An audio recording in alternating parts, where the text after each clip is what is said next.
नमस्कार और नमन है देश के खांटी समाजवादी नेता पूर्व रक्षा मंत्री जॉर्ज फर्नांडीज साहब को। और समाजवादी, वैसे तो समाजवादियों के नाम पे पार्टी भी बन गई, देश भर में बहुत से समाजवादी हैं, लेकिन आज की राजनीतिक बतंगड़ में मैं देश के असल समाजवादी नेताओं में से एक जॉर्ज फर्नांडीज साहब की बात बताऊंगा। उनके बारे में बात कल ही मुझे करनी थी उनकी जयंती पर, लेकिन कल रह गई ये बातचीत, तो मुझे लगा कि आज ये बातचीत की जा सकती है। और खांटी समाजवादी नेता थे तो उनका रहन सहन, सादगी, हर जो बात व्यवहार सब कुछ वैसा था। वो फर्जीवाड़ा नहीं कि महंगी कारों के काफिले में चलना है और खुद को समाजवादी पार्टी का कहना है, ऐसा नहीं था उनका। और बहुत सीधे बोलते थे, जो बात ठीक नहीं लगती थी तो उसको सीधा सीधा कह देते थे, फिर वो कोई भी हो। और एक बार उन्होंने, एक बड़े पत्रकार ने, संपादक ने जब उनसे सवाल पूछा तो उन्होंने कहा कि मुझे बहुत गुस्सा है, और गुस्सा इसलिए है कि वो बहुत झूठ बोलने में बहुत होशियार है। इस तरह से बोलना, और जॉर्ज फर्नांडीज साहब ही ये कर सकते थे। और उन्होंने बहुत साफ साफ कहा, उन्होंने इस पर दुख जताया कि हमारी सरकार जब रही तो हमने क्यों नहीं विदेशी मूल के व्यक्ति को प्रधानमंत्री या राष्ट्रपति बनने से रोकने के लिए कानून बना दिया। ये साफ साफ उन्होंने कहा कि ये गलती हमने कर दी। ऐसे थे जॉर्ज फर्नांडीज। और कांग्रेस मुक्त भारत का नारा वो आपको अमित शाह और नरेंद्र मोदी के मुंह से सुनाई दिया होगा तो लगा होगा कि ये क्या है। मैंने भी कई बार कहा कि राजनीति में, लोकतंत्र में कोई पार्टी से मुक्त हो जाए देश, ये ठीक नहीं है। लेकिन जॉर्ज साहब और उनके जो गुरु थे वो कांग्रेस मुक्त भारत का नारा 60 के ही दशक में दे चुके थे, आज नहीं, 60 के दशक में। और जॉर्ज फर्नांडीज साहब, उन्होंने बहुत साफ कहा, सोनिया गांधी के बारे में उन्होंने कहा था कि वो झूठ बोलने में बहुत होशियार है। और उन्होंने कहा कि वो झूठा हलफनामा पेश किया चुनाव के वक्त, वो कैम्ब्रिज की पढ़ी लिखी हुई है, झूठ बोलती है। ये कहने का साहस उसी को हो सकता है जिसको ये डर नहीं हो, या कहें कि अंदर से ये ताकत हो कि मैं सही बोल रहा हूं। उस सच की ताकत से बोलते थे जॉर्ज फर्नांडीज। और उसी सच की ताकत थी कि एक बॉम्बे के टैक्सी यूनियन के नेता से वो देश के रक्षा मंत्री की कुर्सी तक पहुंच गए। और उनका जीवन कई मायनों में मिसाल है, उदाहरण है। जॉर्ज फर्नांडीज साहब मलयाली ईसाई थे, आप लोग जानते हैं। लेकिन क्या कभी ऐसा हुआ, कभी ऐसा सुनने में आया कि ये उनके व्यक्तित्व पर हावी रहा हो? कभी नहीं हुआ। देश उनके लिए सर्वोपरि रहा। जो लोग पूछते हैं कि देशभक्ति की, या ये क्या है, ये जो देशभक्ति और देश विरोधी, इस तरह की परिभाषा कैसे आ सकती है? जो लोग आज हर चीज को सांप्रदायिक नजरिए से देखते हैं, उसी दृष्टिकोण से देखते हैं, तो वो मलयाली ईसाई थे, लेकिन उनके लिए देश सबसे महत्वपूर्ण था। और वो ये कहने में कतई उन्होंने संकोच नहीं किया। कॉन्स्टिट्यूशन क्लब वो गए थे एक कार्यक्रम में, बर्मा में मुक्ति पर एक कार्यक्रम था। वो बहुत देशों में, मतलब कई विवादित भी उनके जीवन के हिस्से रहे। वो लिट्टे के समर्थक थे, उनके लिए उन्होंने दिल्ली में एक डेलीगेट्स का कार्यक्रम भी कराया। बर्मा समर्थन में वो सेमिनार में गए थे, और कॉन्स्टिट्यूशन क्लब में उनको सोनिया गांधी की तस्वीर दिख गई। वो गुस्सा हो गए, उन्होंने कहा किस अधिकार से इनको यहां लगा दिया। वो वीडियोज आप लोगों ने देखे होंगे, सोशल मीडिया पर खूब चला। और उन्होंने उसको उतरवा कर दम लिया। और जब पत्रकारों ने पूछा तो उन्होंने कहा कि अरे, ये लूटपाट करने वालों की तस्वीर कैसे लग सकती है? किस अधिकार से ये तस्वीर लग गई है? अब पता नहीं क्यों जॉर्ज फर्नांडीज साहब पे कांग्रेस ने एफआईआर उस तरह से नहीं कराई। हालांकि अलग अलग मामलों में, चाहे वो इजराइल के साथ मिसाइल खरीद का मसला रहा हो, या फिर स्टिंग में जिस तरह से, तो उस पर जरूर कोशिश की, लेकिन सब में जॉर्ज साहब बेदाग होकर निकले। वो तहलका हो या कोई भी मामला हो, सब में बेदाग होकर निकले। क्यों बेदाग होकर निकले कि उनके अपने जीवन में कुछ ऐसा था ही नहीं जो छिपाया जाता। एक खांटी समाजवादी नेता, कांग्रेस विरोध की धुरी बनने वाला नेता, असल संयोजक, convener of NDA, national democratic alliance, उसके संयोजक, वो कहें कि उनकी हर भूमिका ऐसी है कि एक पर बात करते रहे तो घंटों बात की जा सकती है, लेकिन जो उन्होंने कहा था, जो तस्वीर उतारते हुए, वो सुनना चाहिए, देश के लोगों को बार बार सुनना चाहिए। जॉर्ज साहब की आवाज सुनाई देती है तो कानों में घंटी की तरह बजती है। उन्होंने कहा, जो चित्र लगा था कॉन्स्टिट्यूशन क्लब में सोनिया गांधी का, उन्होंने कहा, मुझे लगता है किसी गुलाम की औलाद ने यह काम किया है, कोई सभ्य आदमी यह काम कर ही नहीं सकता। किस आधार पर लगा दी है? क्या इन लोगों ने देश खरीद लिया है क्या? नेहरू खानदान क्या खानदान है, लूटपाट वाला। ये जॉर्ज साहब बोले, और जरा सा भी मतलब ऐसा नहीं है, क्योंकि उनको बोलते वक्त वो जो बातें खुद जानते थे, उनके ऊपर क्या कांग्रेस क्या कहेगी। कोशिश की उनको खांचे में बांधने की, उनके खिलाफ भ्रष्टाचार के आरोप लगाने की बहुत कुछ कोशिश की, लेकिन नहीं हो पाया। सबसे निकलकर वो बेदाग निकल गए। ऐसे थे जॉर्ज साहब, 9 बार के सांसद, 1967 बॉम्बे तब का। और वो 67 का वो जो चुनाव थोड़ा ऐतिहासिक था, मैं उसके बारे में भी बताता हूं आपको। लेकिन 1967 से जो राजनीतिक पारी शुरू हुई, लगातार वो सांसद बनते चले गए, जब जहां जहां से चुनाव लड़ा। एक बार सीके जाफर शरीफ से वो हारे थे 40,000 मतों से, लेकिन उसके अलावा लगातार वो चलते गए। 2009 में हारे थे और अंत में राज्यसभा में नॉमिनेट किया। हालांकि उनका आखिरी समय बहुत खराब बीता, उनको भूलने की बीमारी हो गई। इतने अद्वितीय प्रतिभा के धनी व्यक्ति, और उस बीमारी की वजह से उनका आखिरी समय जो था वो अच्छा नहीं बीता। लेकिन जॉर्ज साहब का आखिरी समय भले ही उनकी भूलने की बीमारी की वजह से, खराब स्वास्थ्य की वजह से बहुत मुश्किलों में बीता, बहुत दयनीय अवस्था में थे। लेकिन उस वक्त को छोड़ दें तो उनका जो पूरा जीवन रहा है, वो श्रेष्ठ सांसद, श्रेष्ठ राजनेता, श्रेष्ठ व्यक्ति, और जिसको संवेदनशील व्यक्ति कहते हैं कि कहीं भी कुछ हो रहा है, गलत हो रहा है, तो उसके लिए खड़े हो गए जॉर्ज साहब। 1967 में पहली बार बॉम्बे में चुनाव जीता, कांग्रेस के दिग्गज नेता एस के पाटिल साहब को हराकर, और उसकी बात मैं करूंगा मैं। उसके अलावा मुजफ्फरपुर चले गए, बंबई से बिहार, लेकिन बंबई में भी चुनाव वो जीत गए और बिहार में भी चुनाव जीते। 67 में बंबई में जीते थे, और 77 का चुनाव जब आपातकाल हटा, जेल से चुनाव लड़े थे। 1977, 1980, 1989, 1991, 2004, 2009 में वो हारे थे। लेकिन 77, 80, 89, 91, 2004 मतलब 5 बार बिहार के मुजफ्फरपुर से सांसद रहे हो। नालंदा 96, 98, 99 3 बार सांसद रहे, और राज्यसभा से 2009 में वो चुनकर नामित करके भेजे गए। तब तक उनका स्वास्थ्य खराब हो चुका था। और पहला जो उनका चुनाव था, जो जीता था उन्होंने बॉम्बे में, तब की बॉम्बे और बॉम्बे साउथ, वहां एक यूनियन लीडर चुनाव लड़ता है। बड़ी ज्यादा उनकी उम्र नहीं थी, 36 वर्ष के थे। जॉर्ज फर्नांडीज साहब तब वो बॉम्बे टैक्सी यूनियन के अध्यक्ष हुआ करते थे, और एसके पाटिल को हराना, दिग्गज नेता कांग्रेस के, कोषाध्यक्ष भी थे कांग्रेस के, कमाई, बॉम्बे आर्थिक राजधानी, पार्टी चलाने के लिए धन, वो एसके पाटिल जो कहते थे कि मुझे तो कोई हरा ही नहीं सकता। तो जॉर्ज साहब ने जो पहली रणनीति बनाई वो यही कि लोगों के दिमाग में ये तो जाना चाहिए कि एसके पाटिल को हराया जा सकता है। अब ये कैसे होगा?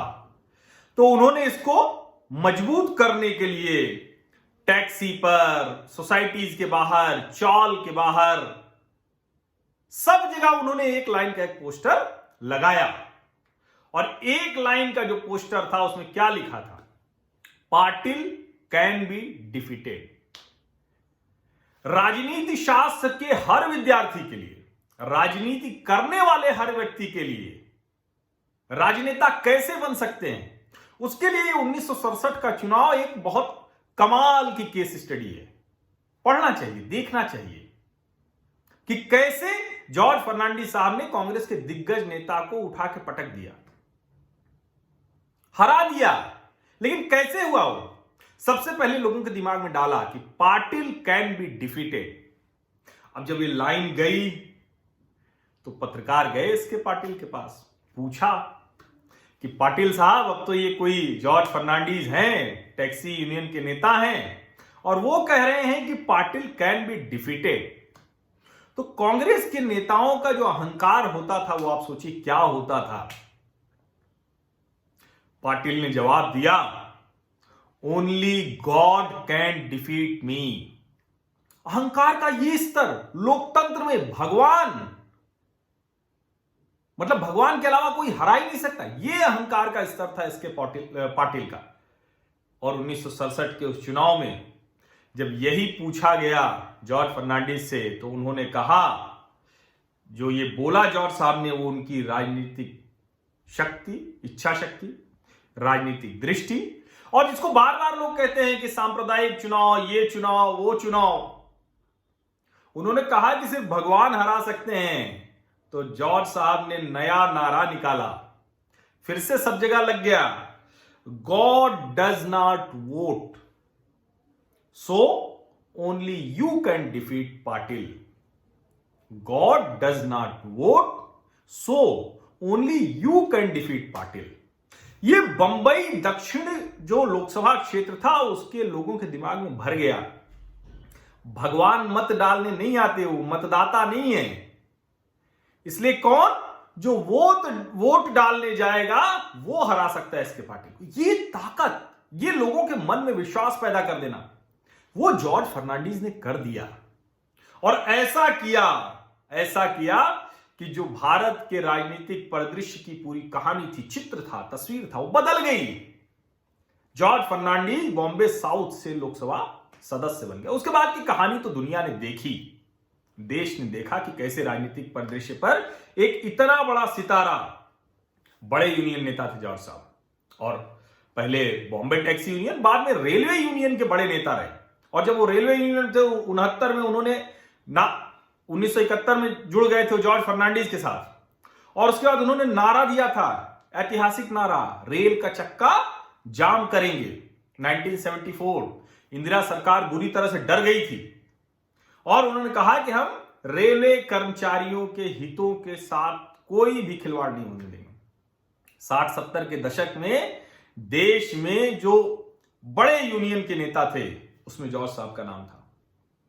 बंबई में यूनियन लीडर रहे, आपातकाल में जेल गए, पहले भूमिगत हो गए थे, लेकिन फिर 1976 में बॉम्बे डायनामाइट केस में इंदिरा गांधी की सरकार ने उन्हें गिरफ्तार किया। तो वो अतिवादी भी थे, उनको लगता था कि इंदिरा की सरकार जो तानाशाह सरकार है, उस तानाशाह सरकार के खिलाफ एक्सट्रीम स्टेप भी उठाने पड़ सकते हैं।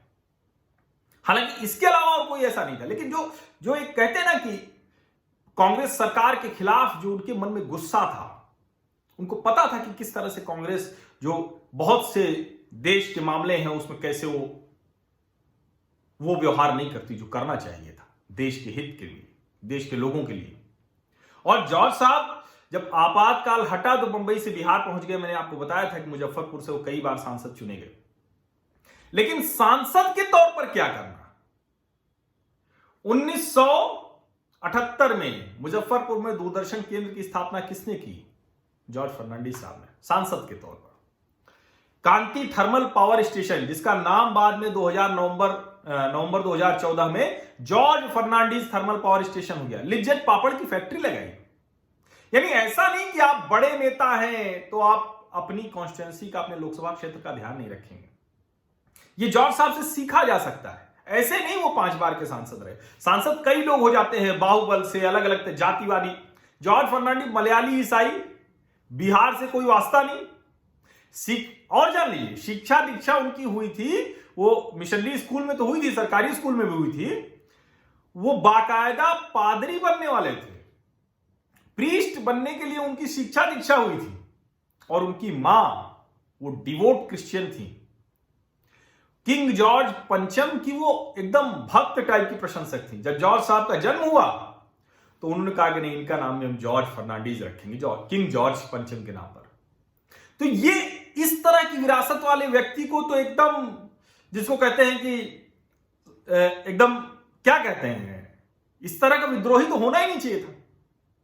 लेकिन वो विद्रोही थे, लेकिन देश के लिए बेहतर तरीके से काम करने के समर्थक थे। और उनके मन में विद्रोह और देश के लिए काम करना है, दोनों का उदाहरण देखने को मिला जब वो उद्योग मंत्री थे। तो कोका कोला और आईबीएम, इन्होंने निवेश शर्तों का उल्लंघन कर दिया था, प्रतिबंध लगा दिया उद्योग मंत्री के तौर पर। बड़े साहस का काम था कि आप इस तरह से प्रतिबंध लगा सके, लेकिन यह काम उन्होंने कर दिया। मैं बार बार कह रहा हूं, मलयाली, कैथोलिक, ईसाई, किंग जॉर्ज पंचम के नाम पे उनकी मां ने नाम रखा। कहां मलयाली ईसाई, कहां बंबई, कहां टैक्सी यूनियन, कहां रेलवे यूनियन, कहां बिहार, कहां जेपी मूवमेंट, कहां एनडीए के संयोजक, उद्योग मंत्री, रक्षा मंत्री, मतलब एक पूरी रेंज है। सांसद के तौर पर आपने काम सुना, उद्योग मंत्री के तौर पर सुना, रेलवे मंत्री भी थे वो, और रेल मंत्री के तौर पर वो जो कर गए, आज आप श्रीधरन साहब की बात करते हैं, मेट्रो और कोंकण रेल और बहुत कुछ, लेकिन कोंकण रेल शुरू किसने कराई? तो वो थे जॉर्ज फर्नांडीज साहब, कोंकण रेल शुरू करा दी। और मैं बार बार कह रहा हूं कि असली समाजवादी नेता हैं, तो उन समाजवादी नेता को उनकी माता जी ने किस तरह से देखा, कैसे उनका नाम रखा, कैसे परवरिश की। 3 जून 1930 जब जन्म हुआ उनका, और 88 वर्ष की उम्र में 29 जनवरी 2019 को निधन हो गया। सरकार ने इसी वर्ष 2020 में ही उनको पद्म विभूषण से सम्मानित किया था।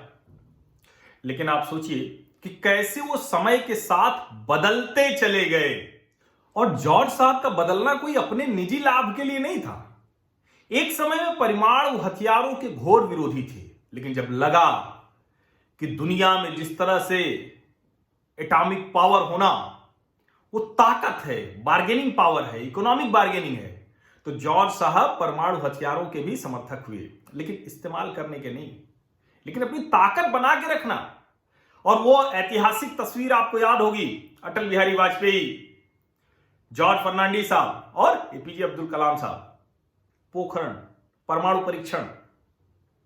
वो मतलब आप इसको, इस व्यक्तित्व को अगर समझना शुरू करेंगे तो अद्भुत है। और आज के नेताओं को उन्हें बार बार पढ़ना चाहिए, सीखना चाहिए कि उन्होंने किस तरह से, करगिल की लड़ाई भी जॉर्ज साहब के समय में हुई थी, रक्षा मंत्री थे वो, और एक मतलब उनके ऊपर मैं कई बार कहता हूं कि उनके ऊपर भ्रष्टाचार के जिस तरह के आरोप लगे, अगर कोई और होता तो वो फंसता ही फंसता, लेकिन चूंकि वो इतने बेदाग थे, इतने ट्रांसपेरेंट थे, कुछ था ही नहीं, ये लोग अपनी लकुटी कमरिया वाले अंदाज में, तो उनको कोई क्या आरोप लगाता। और जॉर्ज साहब, जो मैंने कहा कि विद्रोही थे, स्पष्ट थे, आज बड़े बड़े नेता साफ साफ बोलने को तैयार नहीं होते हैं। जॉर्ज साहब ने कहा था पोखरण परीक्षण के बाद चीन दुश्मन नंबर 1। बाद में लोगों ने उनसे कहा तो उनको लगा कि नहीं, इस तरह का बयान डिप्लोमेटिक ठीक नहीं, तो उन्होंने कहा कि मीडिया ने थोड़ा गलत मतलब निकाल लिया। लेकिन आगे भी जॉर्ज साहब चीन के खिलाफ बोलते रहे, और सिर्फ चीन के खिलाफ नहीं बोले, तिब्बत के मामले पर बोले, पाकिस्तान को हथियार देने के खिलाफ बोले। और मुझे याद है, मैं 2003-04 में अमर उजाला देहरादून में था, और मेरी एक बीट आईएमए भी, इंडियन मिलिट्री एकेडमी, भारतीय सैन्य अकादमी, रोंगटे खड़े हो जाते हैं, रोमांच आ जाता है वो दौर याद करके। खूब जम के रिपोर्टिंग की थी हमने, और वहां पासिंग आउट परेड होती है, जो कैडेट्स निकलते हैं। उसी एक पासिंग आउट परेड में रक्षा मंत्री के तौर पर जॉर्ज साहब वहां आए हुए थे, मुख्य अतिथि। उसमें उन्होंने जो बोला, जो चीन को लताड़ लगाई, उसके बाद मैंने वही सवाल किया।